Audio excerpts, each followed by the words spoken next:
a little quicker and a lot more adventurous. We got Amy and Dan coming up here to tell the story of their accidental home births.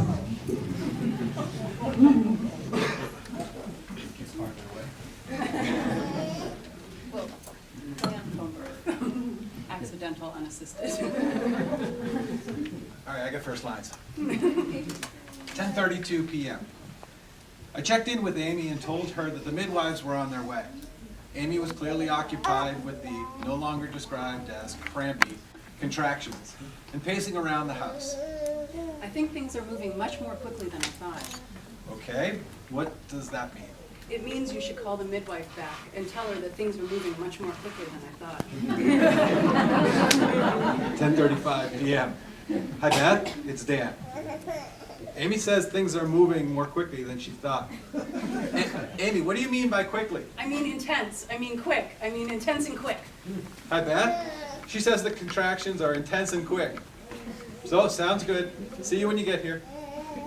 I reassured Amy that they were on their way and went back to assembling the birth tub piece by piece in the living room while Amy continued to pace. I had to really move now to keep the energy moving through my body. It felt as though this powerful birthing energy could get stuck, build up, and overwhelm me if I didn't help move it through. And the only way to move it through was to surrender to it, to become a vessel for it, so no part of me was blocking it. The funny thing here is that I am it. Now as I think about it, there really was no surrendering to or becoming a vessel for something else. Rather, it was just a matter of being present and whole. The only way it could overwhelm me, the only way I could block that powerful birthing energy and thwart its function is if I was under the false assumption that it was separate from me. Thinking, and all of its false assumptions and flights of fancy away from the here and now could lead me astray away from my own being, away from the experience of my own being. Feeling ruled supreme. And so when my water broke on the kitchen floor, just minutes later, and my contractions compelled me down to all fours, and my body began to involuntarily bear down, and my moans turned into purpose-filled growls, I wasn't thinking, will I be able to do this without the midwives? Or even, will he be okay? I was simply feeling my way through each moment, my body moving according to its own deeply held wisdom. What a dramatically different way of experiencing myself. Most of the time, I perceive my body from the vantage point of my mind. Far less often, my body is the center of my consciousness. When I am this in my body and out of my mind, it is really, really hard to talk. So when Dan and the midwives asked me, how's it going? I could barely just grunt out a few descriptives. Shortly after getting on all fours, I could feel him coming. Call him back and tell him he's coming, I said through a grunt. 10:40 p.m. Beth, Dan, what do I do if he comes out before you get here? Okay, all right, get some baby towels and a hat, and keep him warm, and put him skin to skin.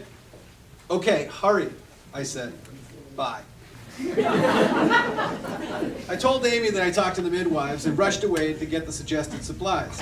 In some degree of panic, I searched through the highly organized closet where all of his baby supplies were stored, ignoring the labeled bags specifically organized for this purpose that were on the living room floor.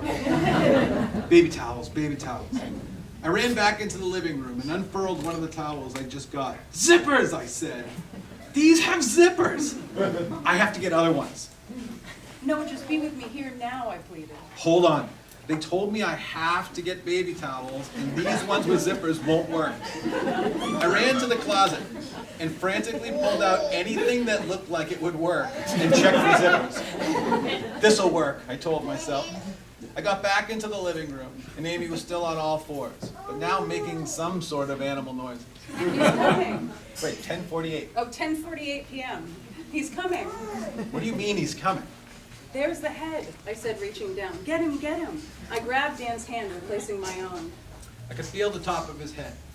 Slowly, I said. And gently, the rest of his slippery little body slid out, navigating around Amy's leg. I brought him up so Amy could hold him. I grabbed a baby towel and wrapped him up as instructed. that is when the shocking reality of the moment struck me. I was responsible here. Things could be horribly wrong. I didn't know how to fix it if something was wrong. Deep internal panic. The cord is around his neck. Amy's voice snapped me out of it. She calmly said, Take it off. he squeaked once, he opened an eye, he looked fine to me. I'll never forget the feeling of him moving down and out. Intense pressure on my bottom, bones moving, muscles working, tissues stretching, and then a little bit of burning as I reached the peak of my expansion. I put my hand between my legs and knew that I'd feel the top of his head, and there it was, warm and wet. Then immediately replacing the intensity was the sweet, euphoric feeling of release. I looked down, still on all fours, and saw our son for the very first time. I was struck by how relaxed his face looked. He looked far less amazed than we were by what just happened. You're okay, it's okay, I repeated it aloud as I brought him to my chest and rubbed his back. He was okay, and I knew it deep down. What a magnificent moment, and it was all ours. The world outside our little living room was none the wiser as we held this incredible being in our arms for the very first time. No fanfare announced his arrival. No expert witness was there to make it real. It was our sweet and quiet, life-transformative moment, miraculous and unique, but as much normal and universal. Dan and I locked wide eyes as we held our newly born son. I will always remember the look of amazement on Dan's face and the feel of it on mine. Our minds were blown. Our plans for an assisted home birth were also blown to smithereens. We were on step 2 of the 15-step process of putting together the birth tub. Life happened. The mind-blowing part, we were ready for it. All that we needed was within us and between us. As an often others-directed worrywart, a planner, and a scriptwriter, the lesson is profound. In the heat of the dynamic, unplanned-for moment, I am confident and decisive. Not only can I trust myself in these moments, but I do, fiercely and wholeheartedly. I will cherish and hold close this self-insight as I continue on my parenting journey. 10:51 p.m. Beth, Dan, he's here. Yeah, he looks fine to us. Made noise, eyes open, got him wrapped up, just hanging out. Okay, hurry, gotta go. I went back and checked on Amy and Leo in the living room. We continued our amazing staring as time stood still. 11:15 p.m. I saw the front door open and a giant weight dropped away. The midwives sprang into action. Well, they more accurately blended into the scene without fanfare and began assessing Leo and Amy. The party was now complete, seemingly after the candles had been blown out, but appreciated guests nonetheless. We sat for a while and laughed. Our daughter, Aoife, stirred in the next room, and I went in and got her. I want to introduce you to your brother.